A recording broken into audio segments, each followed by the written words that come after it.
Buon pomeriggio, ben ritrovati a questo nuovo appuntamento con Anteprima Sport. Oggi avremo una trasmissione a tutto tondo, o meglio parleremo di calcio, di Serie A, di Serie B, ma anche di solidarietà nella terza ed ultima parte. Però vi vado a presentare gli ospiti di oggi perché sono in compagnia di 3 colleghi giornalisti. Vado per ordine di apparizione. Con noi Francesco Pirillo. Buon pomeriggio Francesco, giornalista e collega, in passato insomma abbiamo collaborato tanto insieme. Fabio Mandato, anche di Parola di Vita. Buon pomeriggio Buon Fabio. pomeriggio a te E e in a tutti. collegamento via Skype abbiamo Alessandro Storino che collabora anche con Cosenza Channel. Buon pomeriggio Alessandro.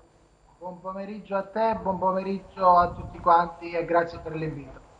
Allora, è un calcio strano, solitamente parliamo, negli ultimi tempi abbiamo parlato di tante scomparse, quella di Paolo Rossi, di Diego Armando Maradona. Inizio proprio da Francesco, però è un anno particolare perché è l'anno del Covid, lo abbiamo detto, l'abbiamo vissuto anche metà dello scorso anno, sarà un Natale diverso, però è anche un calcio diverso, vero Francesco? Sì, è un anno che speriamo che vada via il prima possibile. Noi penso In che fretta. un po' tutti stiamo facendo il conto alla rovescia, chissà ce lo lasciamo alle spalle questo 2020. In effetti è stato un anno che ci ha condizionato la vita sia dal punto di vista personale, sociale, familiare, professionale, anche sia dal punto di vista poi prettamente calcistico, perché stiamo vivendo una stagione quasi infinita, nel senso che dopo il lockdown non abbiamo più vissuto la fase dello stacco estivo, si è subito ripreso a giocare, un mercato vissuto in corso d'opera, sì. adesso chiuso uno, adesso quasi quasi siamo già al mercato di gennaio, squadre costruite probabilmente non nel migliore dei modi, allenatori che non hanno avuto modo di prepararla alla stagione, quindi poi oggi vedendo le partite dalla Serie A in giù si vedono poi tutti i problemi, no? Infortuni, il fatto di squadre non amalgamate, schemi di gioco che non sono oliati alla perfezione per com'era in precedenza. È un calcio strano che in tutta sincerità speriamo di non rivivere più. E soprattutto Fabio è un calcio che è senza tifosi, quindi Sì. manca proprio diciamo l'humus Assolutamente, del questa è la tifoso. cosa più brutta, è una considerazione che personalmente faccio quasi ad ogni partita, cioè vedere gli stadi vuoti, ma anche il nostro San Vito, sentire la voce dei calciatori, sì, da un lato magari comprende anche un po' di più quella che è la tattica, quelli che sono i movimenti in campo, quello che pretendo, che vorrebbe l'allenatore, ma dall'altro manca davvero lo spirito, manca quello che è il calcio proprio, il tifo. È il tifo. Alessandro, cosa ne pensi tu?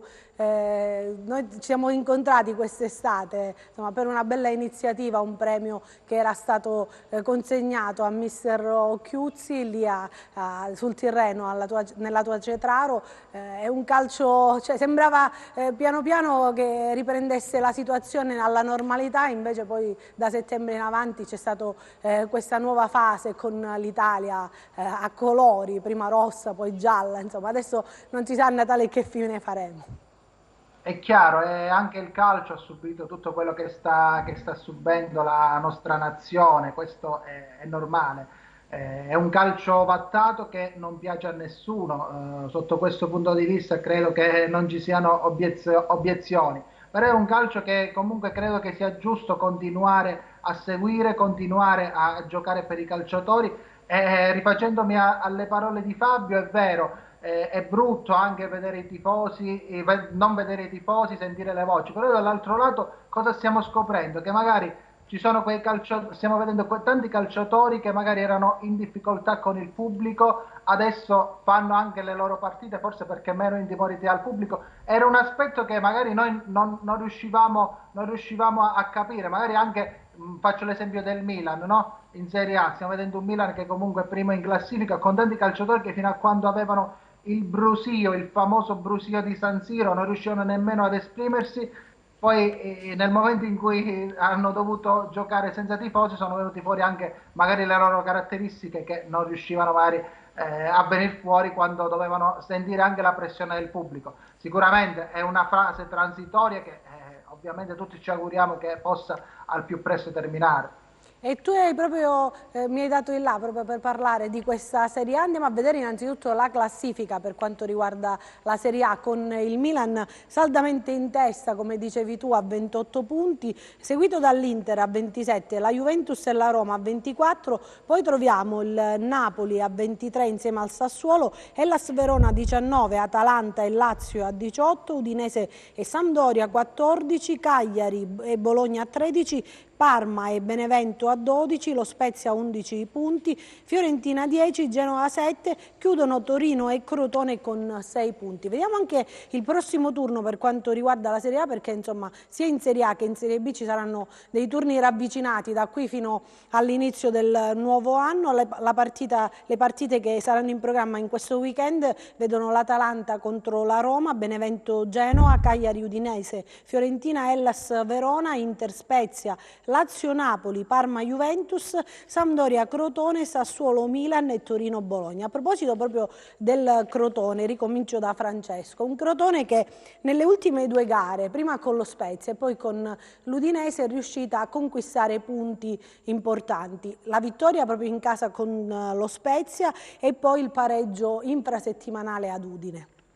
Mi sembra di rivedere la prima stagione in Serie A del Crotone, perché se la ricorda, partito male, poi mano a mano è riuscito a trovare la sorta di diesel. Sì, una sorta di diesel, è riuscito a trovare la quadratura, poi centrando la storica salvezza. È una squadra, il Crotone, come un po' tutte le altre, che secondo me deve essere un pochettino puntellata a gennaio. Questa prima fase di campionato probabilmente è servita alla società e a Stroppa per capire quali sono i giocatori funzionali al progetto Crotone e quali non sono funzionali e quindi non possono avere il contributo importante per la salvezza. In questo lasso di tempo brevissimo, dove si giocherà moltissimo, il Crotone ha l'opportunità di fare punti pesanti per rimettere in sesto una posizione di classifica agevolata anche da una classifica tutto sommato ancora corta e ancora rimediabile. Vero è che allo stesso, dall'altra parte, la squadra deve dare continuità ai risultati. Adesso, come dicevi tu, ha fatto 4 punti nelle ultime 2 giornate, magari inanellare un filotto di altre 2 o 3 partite potrebbe dare anche quella considerazione e quel morale che nella prima parte di stagione probabilmente sono mancate. Fabio, secondo te la conferma di Stroppa è stata l'arma vincente di questo Crotone, nel senso che è un allenatore che conosce il gruppo e che quindi può puntare ad una salvezza, una tanto agoniata salvezza? Assolutamente sì, ritengo che la conferma dell'allenatore in questi casi sia la prima cosa da fare, proprio per quello che il Crotone ha fatto lo scorso anno, per quello che dicevi tu di un tecnico comunque preparato, che conosce l'ambiente, che conosce i ragazzi, anche perché molti sono i calciatori che provengono anche dalla scorsa stagione, con i limiti anche che diceva Francesco. Era facile probabilmente prevedere che la partenza del Crotone fosse ad handicap, proprio perché questa stagione è iniziata in maniera anomala rispetto alle altre. Un mercato fatto in fretta e in furia, 20 giorni di ritiro e qualche limite che è evidente. Soprattutto in difesa il Crotone ha denotato grossi limiti in questa prima parte del campionato. C'è il tempo e c'è la possibilità di recuperare, ma soprattutto quello che mi sento di dire è che i tifosi del Crotone possono salutare con positività alcuni dei risultati che il Crotone ha fatto, non solo questi ultimi 4 punti con lo Spezia, che certamente è una diretta concorrente, e nel pareggio nell'ultima giornata, ad Udine, un'altra probabilmente squadra con la quale dovrà giocarsi la salvezza, quanto per quel punto fatto con la Juventus, che probabilmente era inatteso, sicuramente era inatteso, e per il punto guadagnato a Torino, e anche il Torino è una delle squadre che ha maggiori difficoltà. Alessandro, invece a te volevo chiedere, per quanto riguarda appunto questa gara con la Sampdoria, è una formazione, quella blu cerchiata, che insomma si trova a 14 punti, quindi oltre il doppio dei punti del Crotone, comunque si trova a metà classifica, è una squadra che sta facendo bene nelle ultime giornate, quindi è un Crotone che non avrà vita facile lì.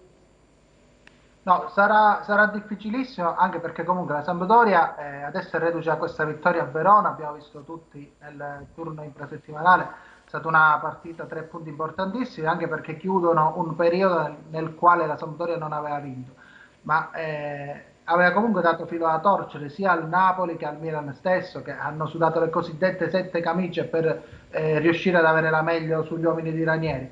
Ma al di là di questo, io credo che comunque per il Crotone quest'anno è difficile contro ogni avversario, perché comunque, così come ha detto Francesco, ci sono dei discorsi da fare pro e discorsi contro all'attuale situazione del Crotone. Sicuramente nei discorsi pro che ancora danno quella speranza di salvarsi, ovviamente siamo ancora ad un terzo del campionato, c'è il fatto del calendario, la questione che Stroppa comunque non ha potuto ancora disporre di uomini chiave, come ad esempio Benali, che l'anno scorso era stato decisivo ed importantissimo in Serie B e che quest'anno praticamente si è visto solo per 2 o 3 partite, non ha mai avuto la continuità, visto i tanti infortuni che ha avuto. Lo stesso Riviere che noi abbiamo visto a Cosenza, era partito bene con il gol al Genoa, poi si è infortunato, è tornato sabato scorso a Udine titolare. Insomma, per quel che riguarda gli infortuni, sicuramente sia il calendario che gli infortuni non sono stati dalla parte del Crotone.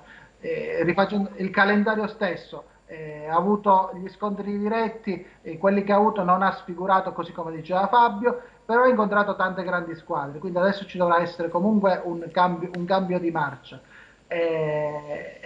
Per far sì comunque di mettere in cascina quei punti che poi serviranno per provare un nuovo miracolo salvezza. E un altro aspetto che ci tengo a sottolineare del Crotone è comunque l'idea di gioco e l'identità che non perde mai.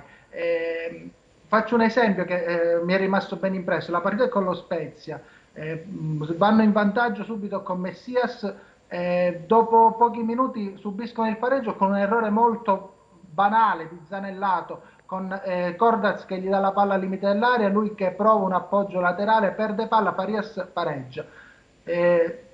5 minuti dopo, stessa azione, Zanellato va comunque senza paura, anche un giovane del Crotone, senza paura va a prendersi palla, stessa azione, questa volta la palla ovviamente la distribuisce meglio e si riprende a giocare senza paura e senza timore. Questa identità di gioco può essere importante per le chance di salvezza del Crotone. E a proposito di Crotone andiamo a sentire proprio le parole di mister Stroppa alla fine della gara con l'Udinese e poi parleremo un attimo di Serie A perché voglio il vostro parere proprio sulla testa della classifica per quanto riguarda la Serie A. Sentiamo Stroppa. Il fine giustifica i mezzi, al di là di questo è stata magari una partita giocata con meno qualità, di sicuro abbiamo di fronte una squadra che è nel momento migliore, difficile da affrontare perché ha idee, ha qualità individuali importanti, ha carattere perché è gente di personalità che ti costringe a fare la partita anche un pochino più sporca rispetto a quella che dovrebbe esserci e quindi fare un punto, dare continuità a quello che abbiamo fatto sabato scorso, chiaramente mi riferisco al percorso delle ultime 11 partite, non era così semplice. Mi fa piacere, la squadra è stata determinata anche a soffrire e siamo stati davvero bravi. Avrebbe voluto nel finale magari che la sua squadra ci provasse di più o forse erano troppo stanchi, insomma alla fine cercare il contropiede sarebbe stato troppo pericoloso?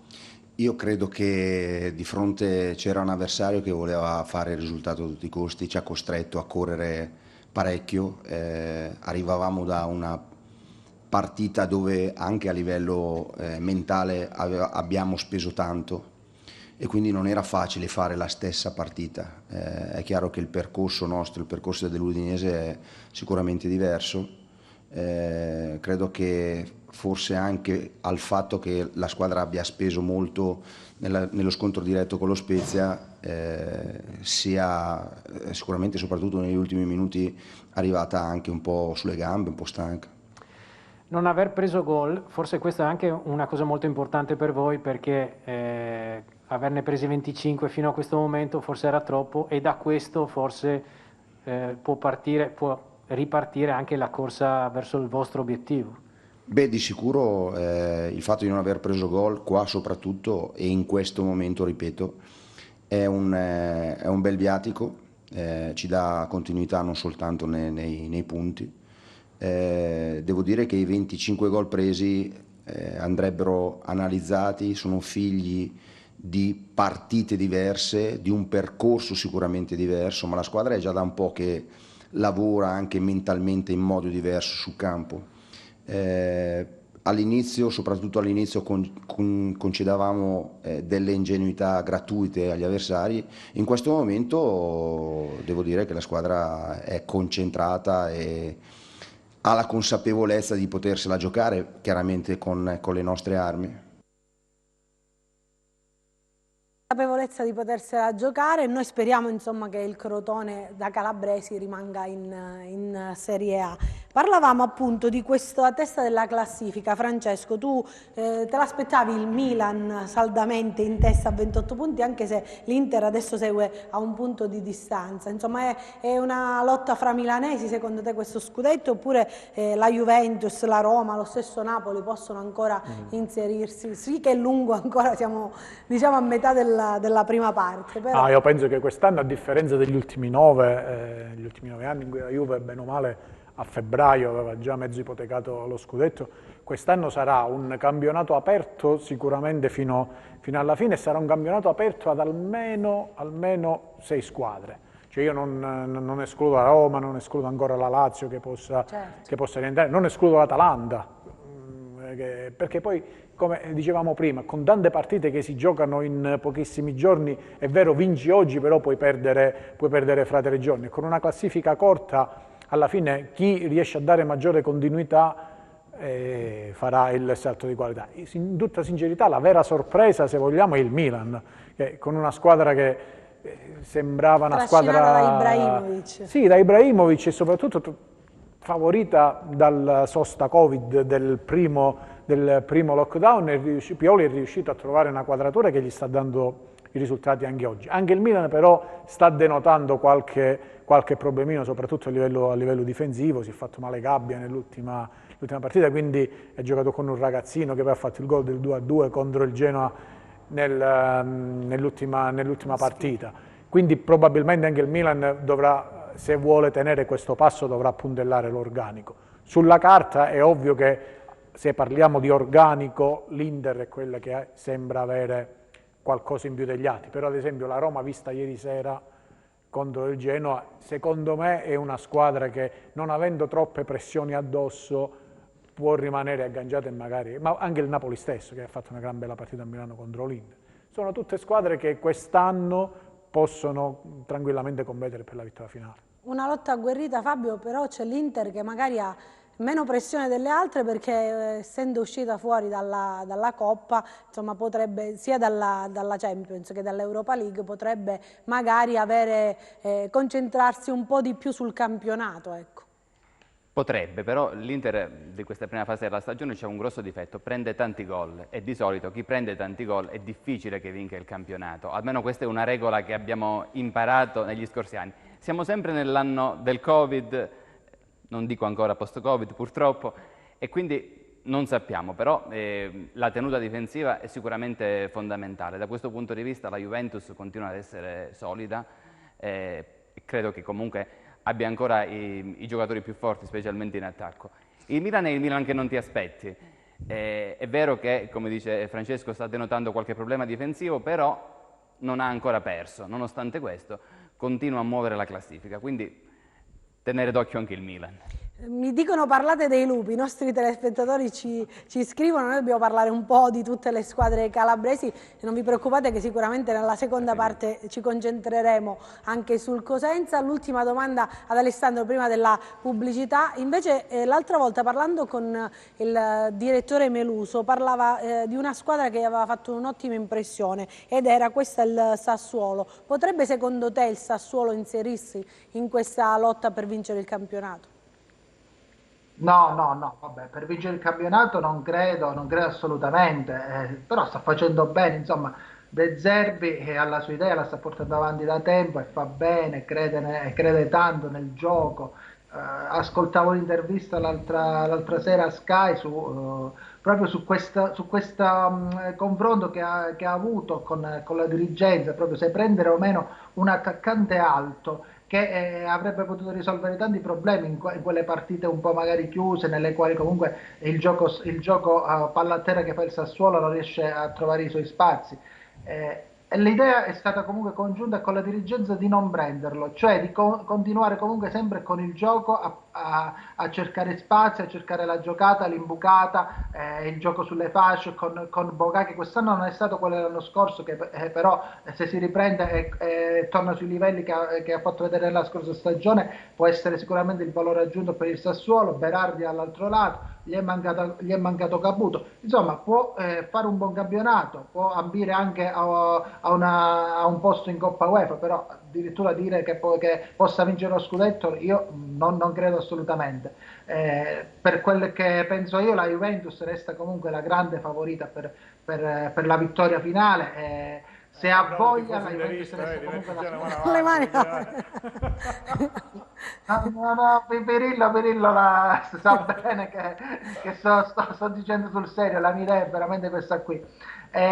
Insomma, la Juventus è la squadra che io la reputo comunque la squadra favorita per la vittoria finale. Grazie Alessandro, allora torniamo tra pochissimo, parliamo di Serie B, rimanete con noi.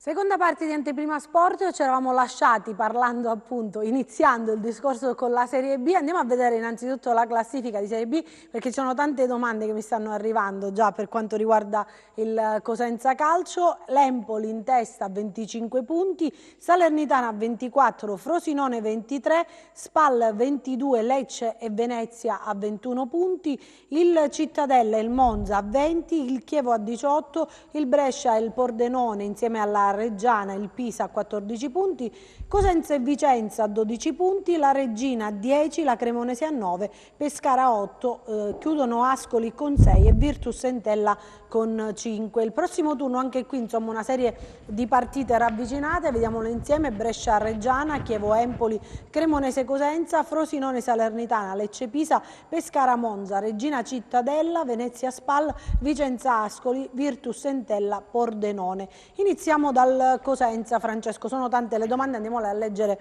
insieme. Allora, buonasera, una domanda di calciomercato. Da Avellino dicono che Bruccini è il primo rinforzo del mercato da gennaio, il Cosenza per sostituirlo guarda uno fra Lollo e Castorani, mentre in attacco si pensa a Millico.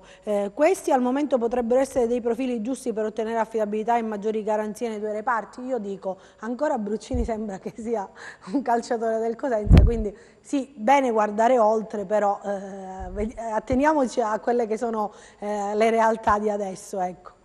Sì, vabbè, il mercato come si dice in continua evoluzione, quindi non è da escludere che Bruccini possa seguire Braglia ad Avellino, così come non è da escludere che rimanga a Cosenza fino a fine stagione. Certo è che da qua a gennaio bisogna fare i conti con il materiale umano che si ha in casa. In tutta sincerità, consentimi io magari mi attirerò le ire di qualcuno, io penso che fino a questo momento Chiuzzi ha fatto un lavoro non straordinario ma di più, perché voi siete presenti allo stadio un po' più di me, quindi avete visto le partite magari, però una squadra che è senza un attaccante di ruolo, di fatto, è senza un attaccante di ruolo, che comunque riesce a produrre 3-4 palle gol nitide a partita. Poi è normale, ci sta che si perda perché l'altro ti fa il gol e tu lo sbagli, perché nelle ultime due, se Baez fa dei gol e il Cosenza ha volo basso, 4 punti in più, da 12 te ne vai a 16, si parla di un altro tipo di campionato.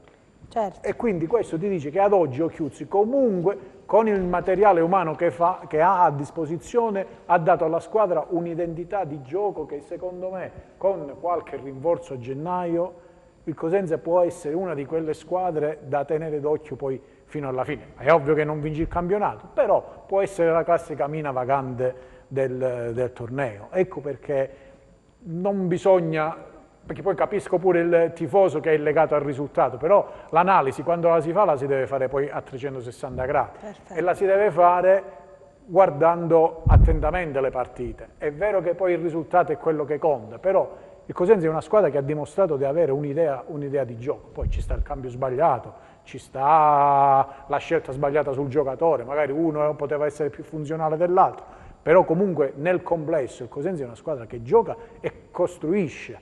Poi, ripeto, il gol si sbaglia così come si può prendere o si può fare grazie ad un episodio, ma il Cosenza di oggi secondo me è una squadra che ha un'idea di gioco ben chiara. Poi sta alla società a dare una mano ad Occhiuzzi, magari inserendo qualche giocatore di maggiore spessore per permettere alla squadra di fare un campionato in tranquillità, anche perché a Occhiuzzi non penso che sia stata chiesta la promozione, è stato chiesto mantenere il Cosenza in Serie B, che di questi tempi è tantissimo. Mantenere in Serie B, Fabio, c'è anche questa proposta, che però questa andrà dal prossimo anno, di attuare 3 retrocessioni e quindi non 4 come avviene quest'anno, perché insomma a campionato in corso a quanto pare non è stato dato l'ok. Intanto io ti chiedo anche, Balulì, Occhiuzzi lo vede soltanto come falso nuovo trequartista, secondo voi potrebbe trovare spazio in altre posizioni del campo sfruttando la sua imprevedibilità? A mio parere il Cosenza non può prescindere da questo calciatore.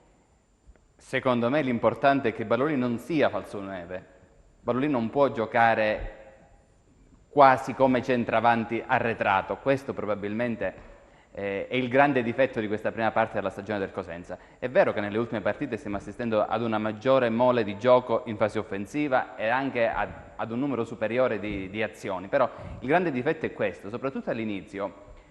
Il bravissimo mister Occhiuzzi aveva puntato su Baez, falso 9, quasi centravanti, andando a decentrare la punta di turno, che fosse Ghiozzi, che fosse in una sola occasione Petre, troppo sulla sinistra, impedendogli in questa maniera di occupare l'area di rigore, e le azioni non sono arrivate.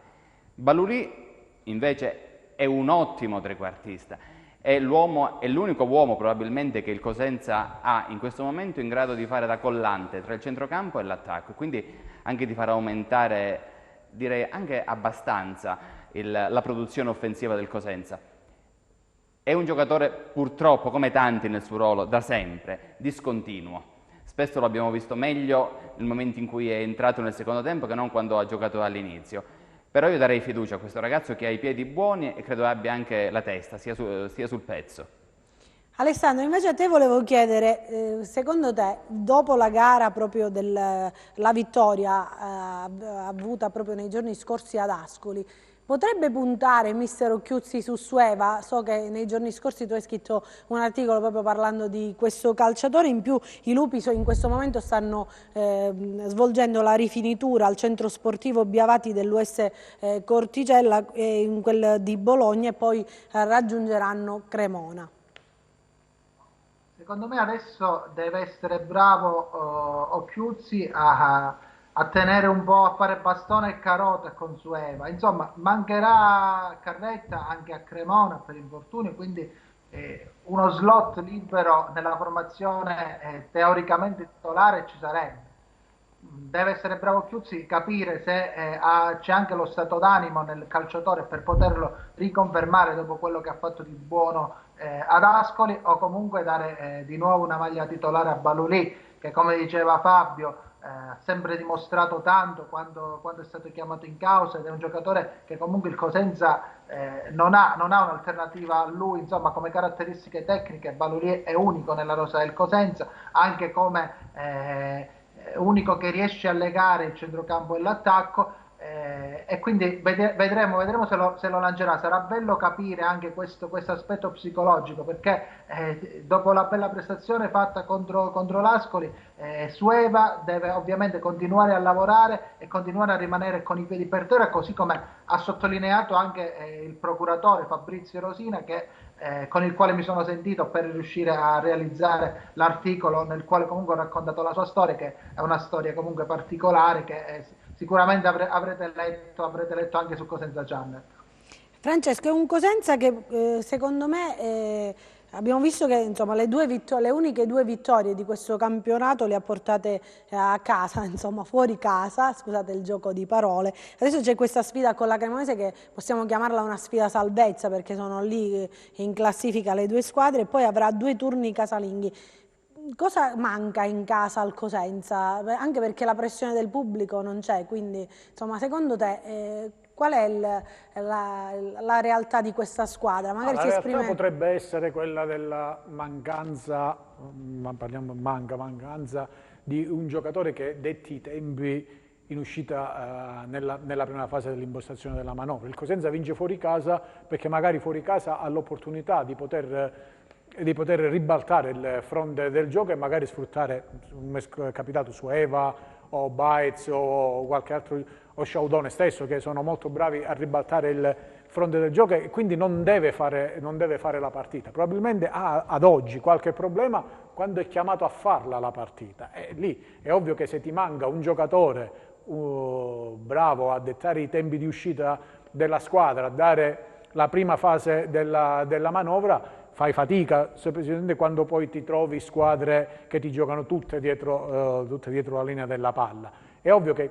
giocando invece fuori casa e dovendo fare l'esatto contrario di quello che invece devi fare in casa, anche se il fattore campo ormai, il fatto della mancanza del pubblico diciamo che è un pochettino saltato, però fuori casa ha dimostrato di reggere meglio l'urto. Ecco che anche qui il discorso che facevamo prima, è comunque una squadra che ad oggi è incompleta, mancano alcuni giocatori e questi giocatori sono quelli che poi il Cosenza sta patendo da qualche anno, perché fatta eccezione per l'anno di Palmiero, poi un vero e proprio, chiamiamolo regista sì. vecchia maniera non c'è stato. Rivière l'anno scorso è arrivato in un momento della stagione che era una vera e propria incognita, nessuno sapeva quello che Rivière avrebbe potuto dare alla squadra, poi Rivière si è rivelato un giocatore importantissimo tant'è che è andato in Serie A. Tant'è che poi è andato in Serie A. Questi sono secondo me i 2 giocatori che oggi il Cosenza patisce. A questo aggiungo Casasola, che non abbiamo più e che era un regista arretrato, capace di far partire anche l'azione dal suo auto, dalla sua fascia, e che ora è un giocatore che non c'è più. Probabilmente i giocatori che lo sostituiscono non hanno ancora la maturità per poter fare lo stesso tipo di lavoro. Mi scrivono, Alessandro, mi scrivono i nostri telespettatori, ho letto il bellissimo articolo sulla storia di Suevo in settimana scritto proprio da Torino che vedo collegato, sarebbe bello che l'autore la raccontasse proprio ai telespettatori, secondo te è una cosa possibile?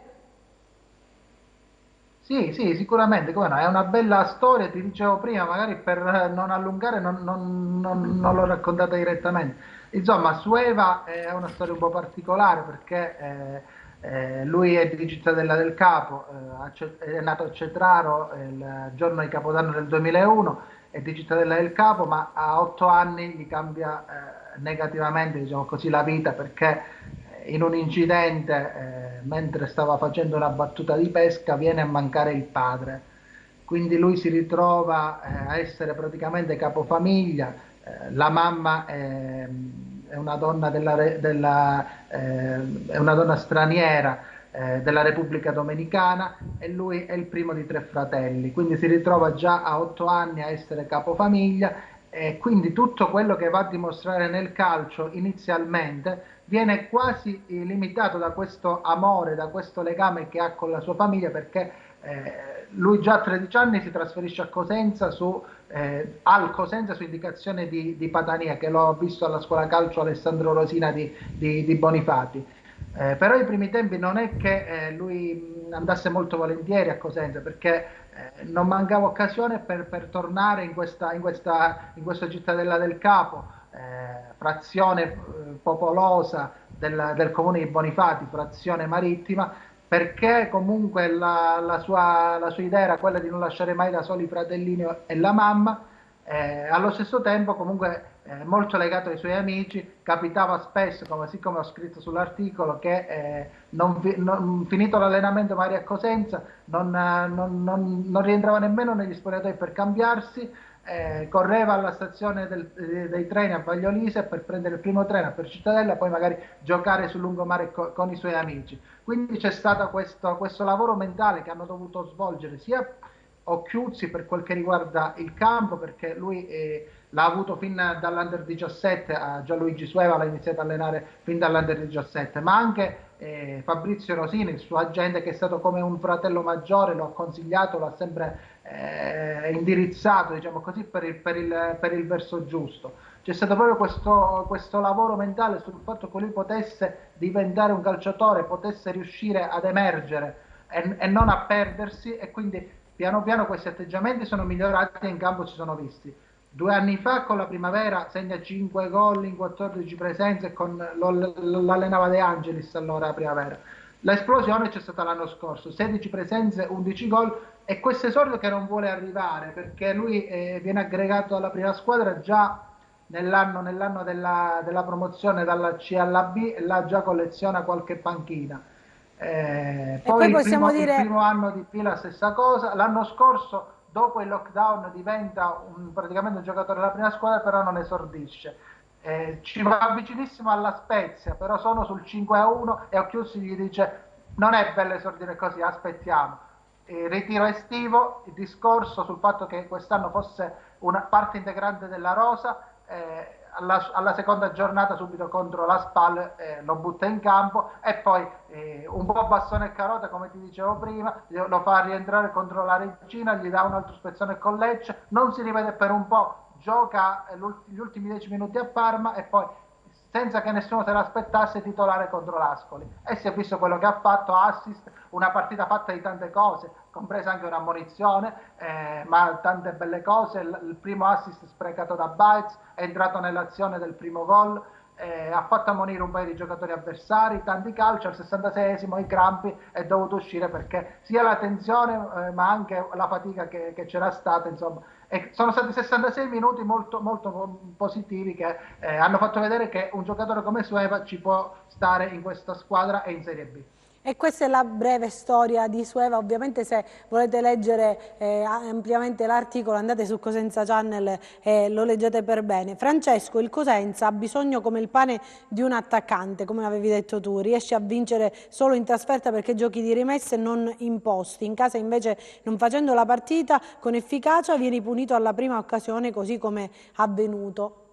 Dice un nostro telespettatore, tu l'avevi detto prima. Un operoso mister, non basta per suonare la musica, ci vuole lo strumento, anche qui si parla ovviamente degli attaccanti. E poi, premesso che con l'Ascoli ha giocato una buonissima partita, come mai Occhiuzzi secondo te non rinuncia mai a Sciaudone? Nelle ultime 3 partite ha totalmente accantonato Conè, che vedrei benissimo come titolare accanto a Petrucci. Come la pensi? Sciaudone è il classico giocatore che ti dà personalità, perché mancando Bruccini dal primo minuto a livello di personalità, poi c'è bisogno anche di personalità in campo, non c'è bisogno solo del giocatore che sappia fare il tocco, sappia fare il lancio. Lo dicevamo prima con Cristiano Ronaldo, no? Il discorso è quello, in campo serve Sciaudone insieme in questo momento a Idda, probabilmente a qualcun altro, a Baez stesso quando viene piegato dal primo minuto, o a Bittante, sono quei 3-4 giocatori che hanno personalità, così come una grande personalità la sta dimostrando Falcone, che quando è arrivato, io mi ricordo parole che Tino, quando è arrivato il nome, è stato il nome di Falcone, ma chi è Falcone? Chi è Falcone? Falcone oggi probabilmente sta dimostrando che la scelta che ricordo su di lui non è stata una scelta sbagliata. È un giocatore, è un portiere che sta dimostrando di reggere tranquillamente l'urto della categoria. E che sicuramente vedremo in Serie A presto. Di chi è il leader, di chi è l'allenatore in campo, e Sciaudone lo è. Sciaudone e Falcone è un ottimo quelli. portiere, a dispetto di quanto davvero si potesse dire all'inizio. Falcone ha grandi qualità tecniche. Buonasera, abbiamo Sueva che è nostro e vai a prendere i vari Borrelli, Petra e Sacco, invece di investire e far crescere i nostri facciamo la fortuna degli altri. E chissà magari quanti Sueva ci sono nei nostri settori giovanili ai quali bisogna dare solo un po' di fiducia. Questa è la programmazione del nostro Presidente, scrivono i telespettatori, però insomma mi pare che il Presidente stia programmando e investendo anche sul settore giovanile, Fabio. Sì, ma è opportuno farlo sempre di più. Sueva è una cartina al tornasole di di quello che il settore giovanile può dare, e il Presidente ritengo che debba, sicuramente così farà, puntare su questo ragazzo. Non possiamo fare il confronto con Borrelli, con Petre, con Liozzi, che sono giocatori anche di un ruolo diverso, sono giocatori che dovrebbero essere più portati a far salire sulla squadra e a stare al centro dell'area. Però sicuramente Sueva è uno di quei calciatori e sicuramente ce ne sono altri nel settore giovanile che possono fare il caso del Cosenza. Bisogna ovviamente rinforzare il settore giovanile, ma questo è un tallone d'Achille della nostra squadra, delle società che si sono succedute nel tempo da sempre. In passato abbiamo anche assistito a tutte le polemiche sui campetti, sui campi di allenamento, sui campi dove coltivare appunto i giovani talenti. Questo rientra, fa parte tutto di una programmazione ovviamente da migliorare. Partiamo da Sueva però, ad esempio. Alessandro, Borrelli tornerà a Pescara, mentre che fine farà Ba? Potrebbe ritornare in Francia a gennaio? Tu che notizie hai?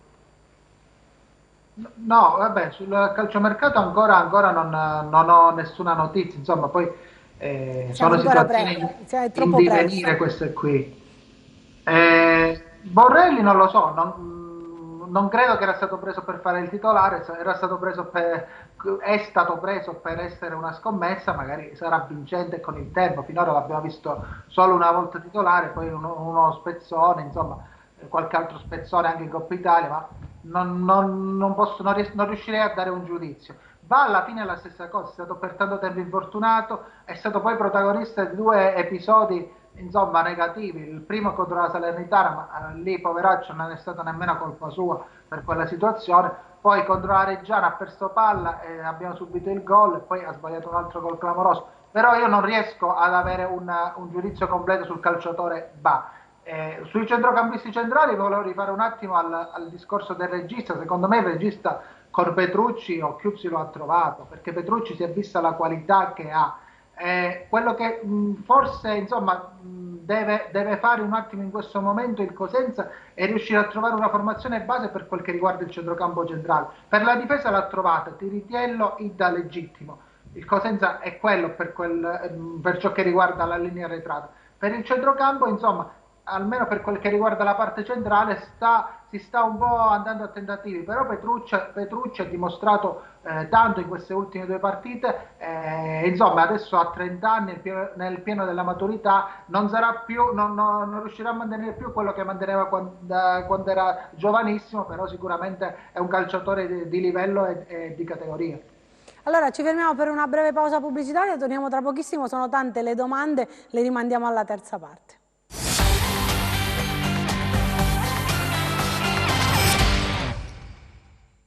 Dicevamo tantissime, benvenuti alla terza parte di Anteprima Sport, tantissime le domande che ci stanno arrivando per quanto riguarda il Cosenza, però io una piccola parentesi sulla Regina la vorrei fare perché non riusciamo mai a parlare di Serie C perché non c'è mai il tempo, perché ovviamente i nostri telespettatori sono molto attivi, partecipano con noi proponendo domande, ovviamente anche affermazioni. Io sulla Regina la vorrei fare, Francesco, perché c'è stato un cambio tecnico in settimana, mister Toscano. Sì. Mister Toscano è stato esonerato, forse l'abbiamo detto anche nel corso delle nostre trasmissioni, forse ha pagato per colpe non sue perché è come se la squadra non lo seguisse più.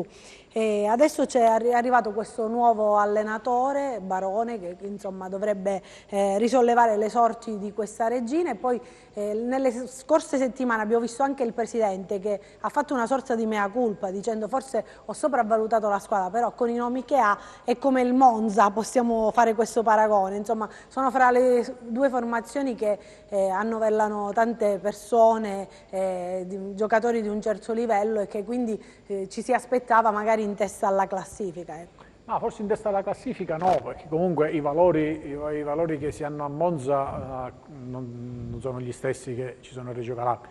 Dispiace per Mimmo Toscano perché probabilmente è l'esonero che gli brucerà di più, visto che poi lui di Reggio Calabria è cresciuto calcisticamente anche nella Regina, e quindi insomma essere esonerato dopo quello che aveva fatto l'anno scorso, penso che è un esonero che gli faccia male. Penso, come hai detto tu, che le colpe non siano da imputare soltanto a Mimmo Toscano, perché Però è sempre il primo a pagare. è ovvio che poi non si possono cambiare 23-24 giocatori, a saltare è sempre l'allenatore, però penso che anche lì un pochettino la filosofia del sensazionalismo del presidente della Regina quest'anno non ha pagato, nel senso che andare ad avallare quelle operazioni tipo Menez o altri giocatori gente ormai che era fuori dai giochi del calcio, perché sì, ti è andata bene con Dennis, ma eri in Lega Pro, poi bisogna capire il rendimento di Dennis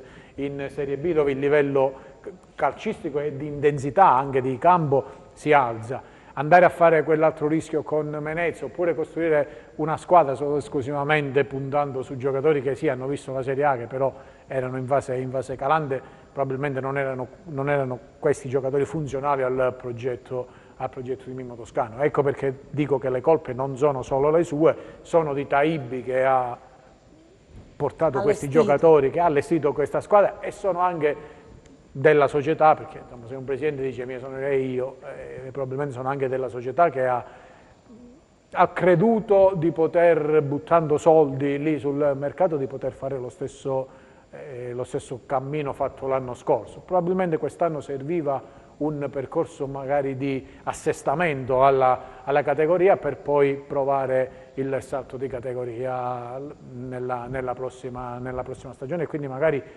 programmarlo questo percorso. Si è deciso di fare un'altra strada, a pagare è stato l'allenatore, dispiace perché poi alla fine insomma, lo conosciamo un po' tutti, e quindi personalmente insomma, mi dispiace tantissimo. È un allenatore insomma, che ha puntato molto su questa squadra, essendo, come dicevi tu, la squadra della sua città, e che quindi insomma, ha dato veramente l'anima per la Regina, così come ha fatto anche in passato con le squadre che ha allenato. Una Regina, Fabio, che si trova a 7 gare dal Giro di Boa, che però secondo me se comincia a inanellare risultati di un certo livello, magari ai playoff può guardare. Ecco. Nell'ultima gara ha incontrato un Venezia in formissima e che soprattutto nel secondo tempo l'ha messa davvero in difficoltà, e quindi probabilmente Toscano ha pagato anche questo. La squadra c'è, ovviamente, è inutile dire che i giocatori ci sono degli ottimi uomini. Io non guardo solamente alla fase offensiva, laddove ovviamente i rischi di avere giocatori dal così tanto glorioso passato c'erano, in Serie B spesso non paga una politica del genere, però penso che soprattutto nella parte centrale del campo la Regina abbia gli uomini in grado di poter insomma, fare bene e aiutare questa squadra a vivere a questo punto un campionato quantomeno tranquillo. Dispiace per Mimmo Toscano, lo conosciamo a Cosenza, conosciamo anche la sua competenza, la sua bravura, la sua capacità di guidare la squadra, di guidare lo spogliatoio, e soprattutto dispiace alla luce della grande cavalcata che ha fatto lo scorso anno. Nel calcio spesso non c'è la gratitudine. No, spesso, non c'è mai. E non c'è mai, e Toscano l'ha sofferta in questo caso. Alessandro, invece a te volevo chiedere, questo Cittadella è in alto in classifica, però dovrebbe arrivare almeno fino a defiance dell'ultimo minuto, a Reggio però con 8 positivi in squadra, in pratica sappiamo Maniero e Ghiringhelli che sono fra i primi 2 positivi, poi ce ne sono altri 6 casi di positività che riguardano appunto il gruppo squadra, 4 riguardano i calciatori e 2 invece lo staff tecnico, quindi è un Cittadella che dovrà fare a meno di 8 pedine importanti, almeno 6 per quello che sono i calciatori. Ecco. Sì, il Cittadella io l'ho vista a Cosenza, ovviamente è una squadra molto giovane che comunque si conferma sempre ormai una big della categoria. Il Covid quest'anno è un fattore, lo abbiamo visto in Serie A con ad esempio il Genoa, ma anche in Serie B con la Reggiana che ha perso prima una partita a tavolino e poi subito dopo il Covid è andata a Lecce, ne ha preso addirittura 7. Insomma, non sarà sicuramente facile. Lo stesso per la Regina, perché comunque il Cittadella è una squadra ordinata con delle idee, con tanti giocatori, soprattutto i 2 attaccanti di colore in avanti che l'ho visto a Cosenza. Adesso sinceramente non ho visto se ci sono anche loro tra i casi coinvolti di Covid, però a me sono piaciuti tanto, e quindi per la Regina non sarà facile. Per il resto insomma vedremo se Baroni riuscirà a dare questa scossa, questa sterzata alla squadra, che comunque è reduce da 6 sconfitte nelle ultime 7 partite. Insomma, nel calcio non c'è riconoscenza e non c'è memoria, questo è vero, però capisco anche che non si possono cambiare 20-25 giocatori e a pagare sempre l'allenatore. Intanto mi dicono che insomma, è arrivata l'intervista di Occhiuzzi, che ovviamente è arrivata in tempi record, però non ve la mostriamo perché dobbiamo parlare anche di iniziative benefiche, come avevo detto nella prima parte. Vi rimandiamo alle edizioni dei nostri telegiornali, vi faremo sentire le parole di mister Occhiuzzi proprio per questa sfida in programma domani alle 14. Non so se è già pronto il collegamento con Michele Funaro. Michele, ci sei in linea? No, stanno preparando comunque un'iniziativa benefica, cominciamo a parlarne, si chiama Noi aderiamo a Turdillo Sospeso, potrei lasciare un panettone, un vassoio di turdilli in sospeso comprandoli e contribuendo parzialmente all'acquisto con un'offerta libera. Vediamo proprio il manifesto: al termine della raccolta i dolci sospesi verranno consegnati da Asta Quanto Podemos e Fondazione Lilli, che sono insieme tramite una rete di solidarietà ovviamente alle famiglie bisognose. Vediamo se è pronto il collegamento con Michele, perché volevo parlare di queste iniziative e di tante altre che vedono coinvolta la Fondazione Lilli. Michele, l'abbiamo in collegamento? Un attimo solo, insomma, però sono iniziative benefiche. Il mio compagno di padel, Michele. Il mio compagno di padel. Ah, ecco, quindi abbiamo fatto una carrambata. Sì, una carrambata. Francesco, insomma, comunque è un'iniziativa benefica. In questo momento abbiamo parlato anche nel corso dei nostri telegiornali anche di quella realizzata appunto dalla Terra di Piero. Queste associazioni in un momento così delicato si fanno trovare pronte, sono vicine alle famiglie che sono più in difficoltà e che non riescono a mettere il pranzo con la cena. Sì, è ovvio che tutte queste iniziative sono iniziative lodevoli in un periodo in cui moltissime famiglie sono in difficoltà. Poi la Fondazione Lilli Funaro non è la prima volta che affianca il calcio, si affianca al calcio. L'anno scorso con le maglie, con l'asta benefica per le maglie. Io dico che in questi casi è molto meglio diciamo, non comprarlo per sé un panettone in più e magari dare il sorriso a qualcuno che in questo momento purtroppo sta vivendo un momento di difficoltà. Michele, questo lo sentivi, è il tuo compagno di padel, abbiamo fatto una sorta non di carrambata. Non è lo stesso Michele Funaro, allora ho sbagliato io. No, allora abbiamo sbagliato. Michele, parlavamo appunto di questa iniziativa, il Turdillo Sospeso è una delle tante iniziative benefiche della Fondazione Lilli, ce ne vuoi parlare tu? Sì, grazie intanto a tutti per l'attenzione che dimostrate sempre di avere nei confronti delle nostre iniziative. È un'iniziativa che, per come stavate dicendo, vuole essere una sorta di carezza per le persone che si trovano in difficoltà. Il Covid ha piegato gli affetti, ma anche l'economia di tante famiglie. Allora, insieme agli amici di Hasta Quanto Podemos, un gruppo di persone eccezionali che è cresciuto e che nel tempo è cresciuto al punto da diventare nel corso di questi ultimi mesi proprio un'associazione vera e propria, abbiamo messo in piedi questa iniziativa del Turdillo solidale sulla scia del caffè, del Turdillo sospeso, scusatemi, sulla scia del caffè sospeso napoletano. Abbiamo preso in prestito questa sorta di iniziativa. Devo dire che tante pasticcerie, tanti bar di Cosenza, di Rende, della provincia stanno aderendo. È un'iniziativa semplice da questo punto di vista, perché basta dare la propria disponibilità anche semplicemente con un'offerta libera di €1 nei salvadanai che si troveranno all'interno di questi bar o di queste pasticcerie. I fondi raccolti serviranno per sostenere questi giorni di festa delle famiglie che si sono trovate un po' più in difficoltà.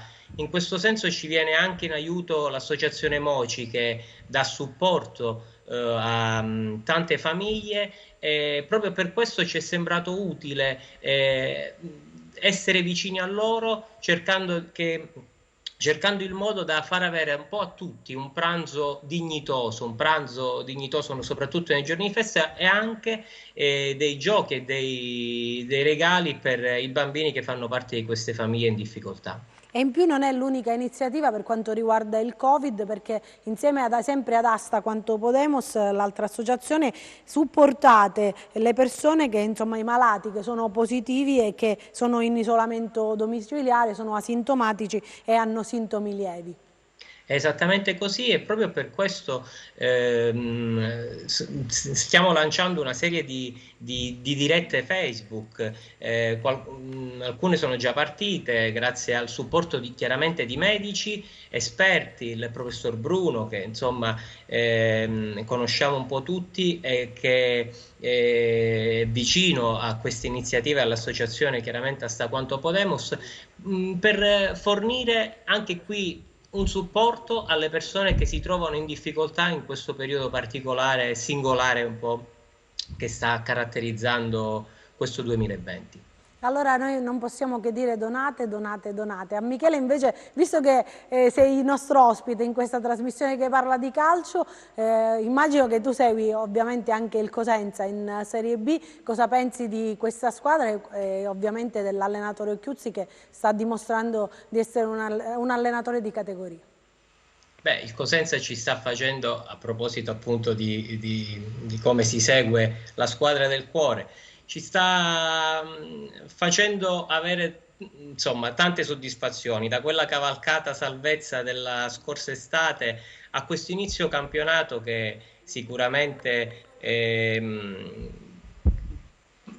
per certi versi comunque è assolutamente positivo. È vero che la piazza e la tifoseria chiede sempre di più, però io penso che e spero chiaramente che si possano raggiungere tranquillamente i traguardi di una salvezza chiaramente tranquilla, con uno sguardo alla classifica, anche alla parte un po' più alta, e cercarla di vederla un po' più da vicino, ecco, da questo punto di vista. Mi hanno detto adesso il nostro tecnico Michele Cava che è riuscito a prendere 2 battute proprio del tecnico Occhiuzzi. Andiamole a sentire insieme prima di chiudere. Un attimo solo. Ma devono essere tutte gare affrontate con un'attenzione massima, da dare un'importanza enorme ai dettagli, perché i dettagli in una gara fanno poi la differenza, e quindi dovremo stare attenti, equilibrati più che mai, concentrati su quello che dovrà essere la gara di domani.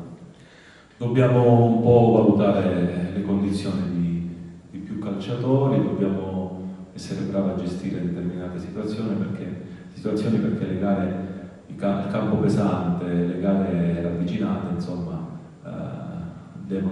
ti portano l'attenzione a determinate situazioni che ogni squadra in questo momento ha, e quindi valuteremo in base a queste situazioni. Abbiamo sentito le parole di Occhiuzzi proprio lì a Bologna. Io per insomma, parità di argomenti andiamo a sentire anche le parole di Barone, perché siccome stavamo parlando anche prima della regina, andiamo a sentire un pezzo della sua intervista. No, allora intanto il gruppo sta bene, nel senso che è motivato, ha voglia, è consapevole del momento, della situazione, però c'è la convinzione, la voglia, la determinazione per lavorare, per tirarsi fuori, come vi ho detto nella conferenza stampa quando sono arrivato. Quindi questa è una percezione molto buona. È chiaro, abbiamo avuto pochi giorni di lavoro, abbiamo lavorato, ma in questo momento non deve essere assolutamente un attenuante, questo è il percorso da fare. Ognuno di noi deve fare qualcosa in più, la squadra è consapevole e quindi niente, adesso aspetta parlare il campo.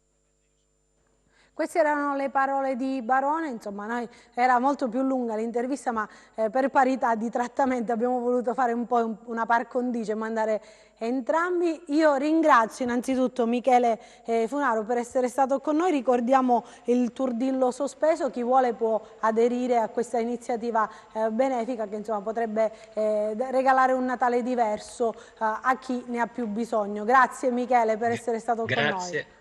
Grazie a tutti voi come sempre per l'attenzione che dimostrate nei confronti della Fondazione Lilli e in genere delle realtà del territorio che si occupano del sociale. Grazie ancora. Allora, io non so se ho qualche altro minuto di tempo perché vi volevamo far sentire ovviamente la solita clip che riguarda Luigi Rogano e Luca Lepiane, ma poi abbiamo anche una canzone di Natale diversa che vi vogliamo far sentire, presa proprio dal web. Io ringrazio innanzitutto i miei ospiti in studio, Francesco Pirillo per essere rimasto con noi, auguri di buon Natale a te e a tutta la tua famiglia, grazie auguri anche a Fabio Mandato, ad Alessandro Storino che è in collegamento con noi da Cetraro.